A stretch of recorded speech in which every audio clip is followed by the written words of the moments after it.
أعوذ بالله من الشيطان اللعين الرجيم بسم الله الرحمن الرحيم الحمد لله رب العالمين الصلاة والسلام على أشرف الأنبياء والمرسلين سيدنا ونبينا ومولانا ومولى الكونين رسول الثقلين جد الحسن والحسين بالقاسم المصطفى محمد وآله الطيبين الطاهرين المعصومين المظلومين المكرمين المطهرين المنتجبين المنتخبين والعاقبة للمتقين والجنة للمطيعين والنار للعاصين واللعنة الدائمة الباقية على أعدائهم من الآن إلى قيام يوم الدين أما بعد فقد قال الله سبحانه تبارك وتعالى في محكم كتابه الكريم وفرقانه الحميد وقوله الحق بسم الله الرحمن الرحيم وآت ذا القرب حقه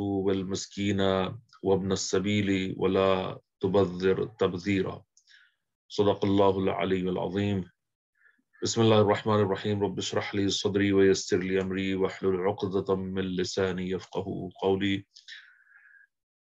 Dear mu'mineen, Allah subhanahu wa ta'ala in surah number 17, ayah number 26 says, وَآتِ ذَا الْقُرْبَ حَقَّهُ وَالْمِسْكِينَ وَابْنَ السَّبِيلِ وَلَا تُبَذِّرْ تَبْذِيرًا. This ayah, Allah subhanahu wa ta'ala revealed when He wanted to give Ahlul Bayt alayhimus salam their haqq, their due. So it says, and give the relative his right, dhal qurba haqqahu, and also the poor and the traveler, and do not spend wastefully. So there are many taxes in Islam, and one of them is khums. Khums is 1/5 of one's wealth and savings, so which is levied on the on something that Muslims acquire as war booty, or they earn, or sometimes they make some profits, etc. So it means that Muslims have to first.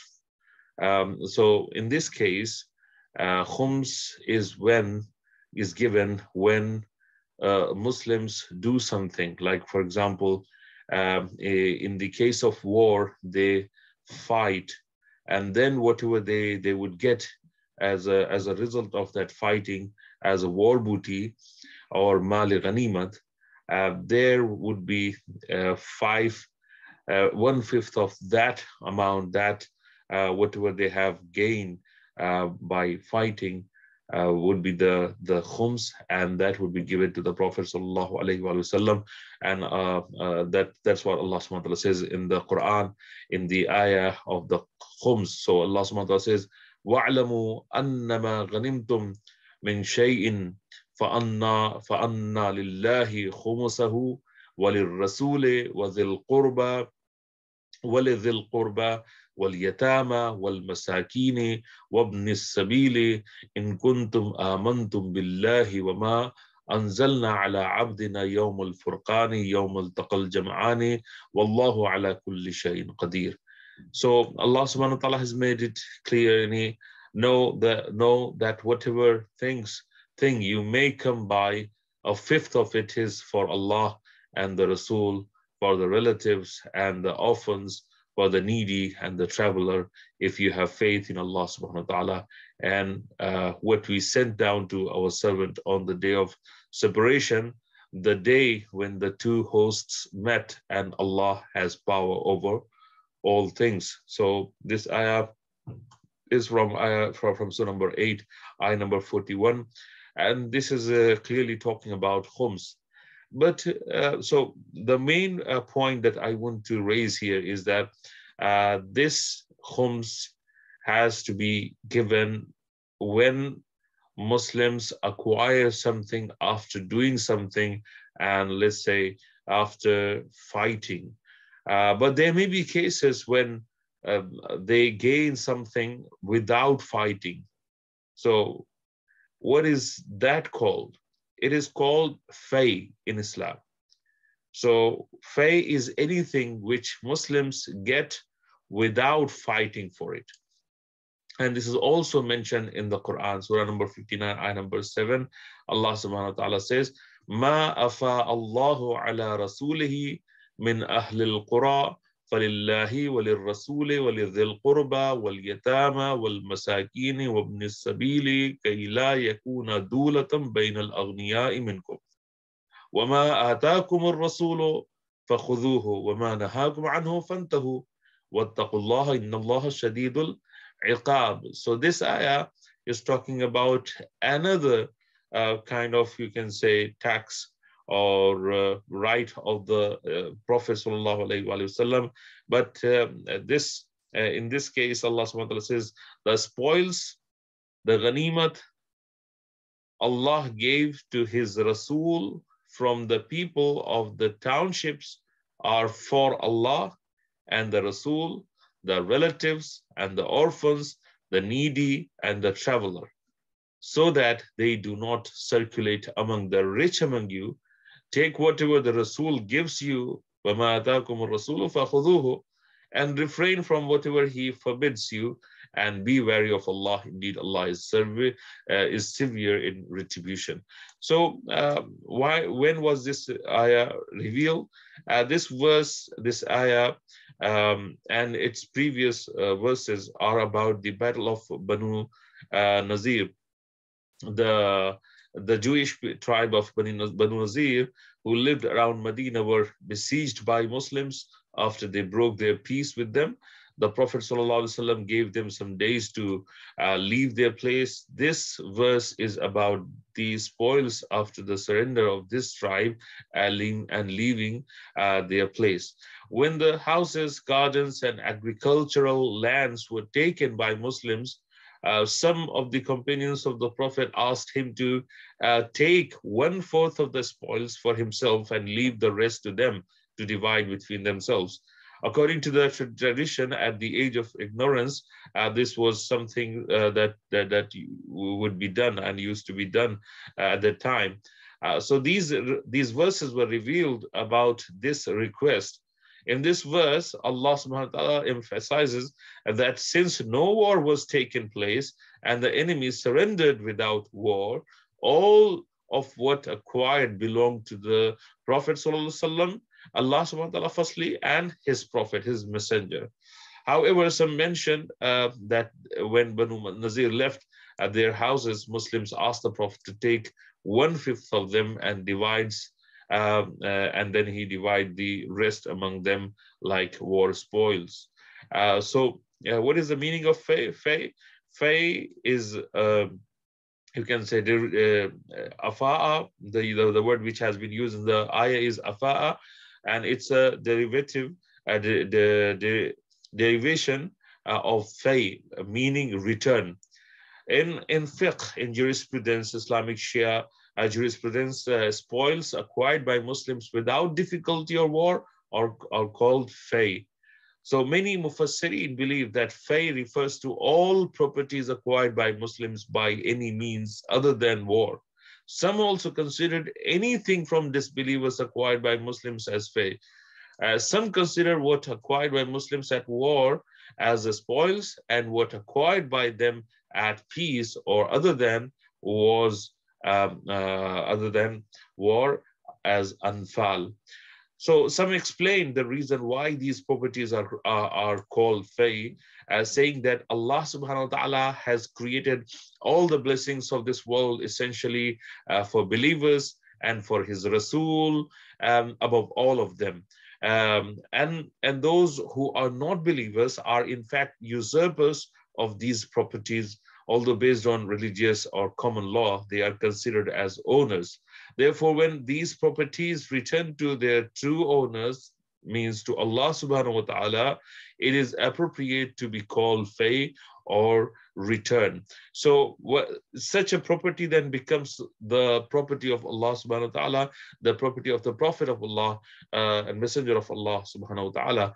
And so he has full control over it, and he can do whatever he can with that property. So now we'll recite another ayah, ayah number 26 from surah number 17, which I recited in the beginning of this short lecture. The ayah says, وَآتِ ذَا الْقُرْبَى حَقَّهُ وَالْمِسْكِينَ وَابْنَ السَّبِيلِ وَلَا تُبَذِّرْ تَبْذِيرًا. So when this ayah was revealed, the Prophet ﷺ called Bibi Fatima alayhi salam and gifted the land of Fadak to her. But as soon as the first Khalifa, the first Caliph became Khalifa, came into power, he confiscated that land from her within a week from becoming the Khalifa.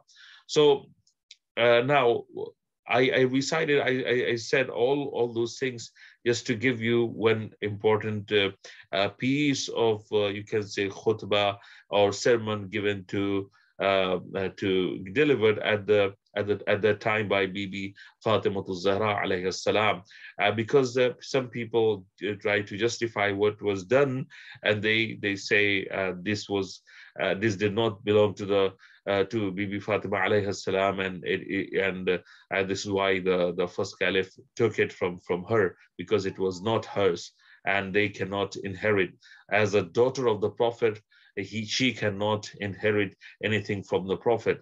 Whereas if we look at the khutbah, the sermon from Bibi Fatima alayhi salam, you have a completely different picture, where she proves from the Holy Quran that this has been happening in other, you can say, Sharia laws. I mean, laws before Prophet Muhammad sallallahu alaihi wasallam, and so on and so forth. And so this also applies to her, and there is no any other, you can say, exemption, any other exception for her or for the family of the Prophet sallallahu alaihi wasallam, that they would not be able to inherit, because they are inheriting from the Prophet of Allah subhanahu wa ta'ala. So let me give you one part of the khutbah of Bibi Fatima alayhi salam, and then you would be able to understand that the fadak that was taken from her was her property, and these people took that property unlawfully from her, although the Prophet ﷺ had given that property to her in his lifetime.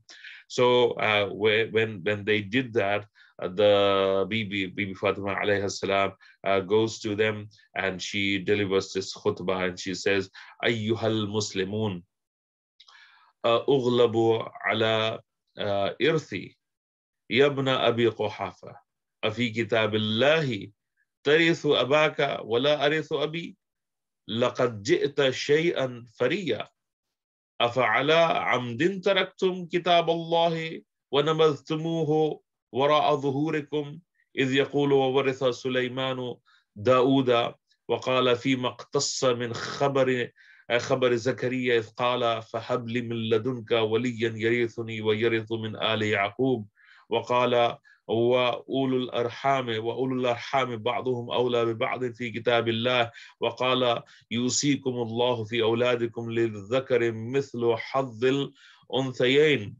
وقال إن ترك خيرا الوصية للوالدين والأقربين بالمعروف حقا على المتقين. So these were the verses recited by Bibi Fatima Zahra alayhi salam. If I'm going to tell you the translation of it, it will make things very, very clear for everybody that the Quran gives the haqq of inheriting even from the Prophet sallallahu alaihi wasallam, and whatever they said. Like, for example, that we نحن معاشر الأنبياء لا نرث ولا نورث, something like that, that we are the person said this hadith, narrated this hadith from the Prophet ﷺ, that we, the prophets of Allah, we do not leave anything as viratha, as inheritance after our death. Whereas it is completely going against the commandments and orders of Allah subhanahu wa ta'ala in the Quran.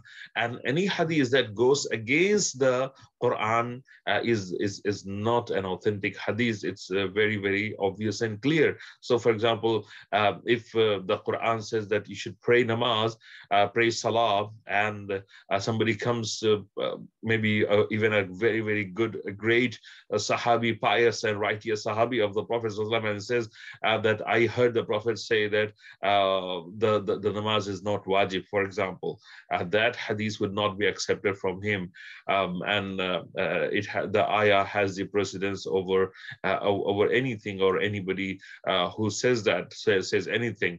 So anything that contradicts the Quran is wrong, and not the other way around, which means the Quran can never be wrong. So in this case, the Quran says the people, the children, the progeny of the Prophet sallallahu alaihi wasallam can inherit things from the Prophet sallallahu alaihi wasallam, and as it was very, very obvious that the wives of the Prophet inherited things from the Prophet, his house. For example, if this is true, then they should not have inherited the houses from the Prophet sallallahu alaihi wasallam during his lifetime. I mean, after his death.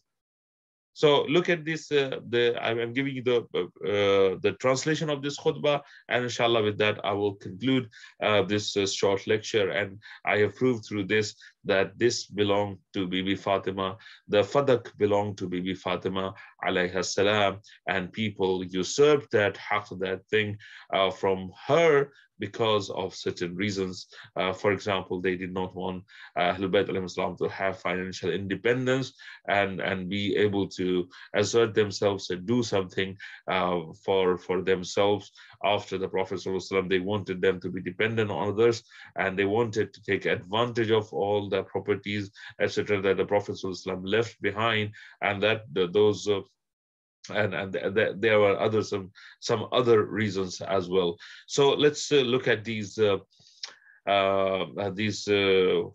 that the parts of the khutbah of Bibi Fatima alayhi salam. So she says, now this is the translation now. Now you presume that we do not have any inheritance from the Prophet.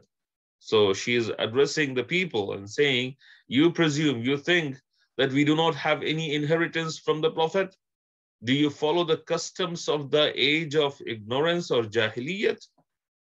Is it the judgment of the days of ignorance, the pagan era, that they desire?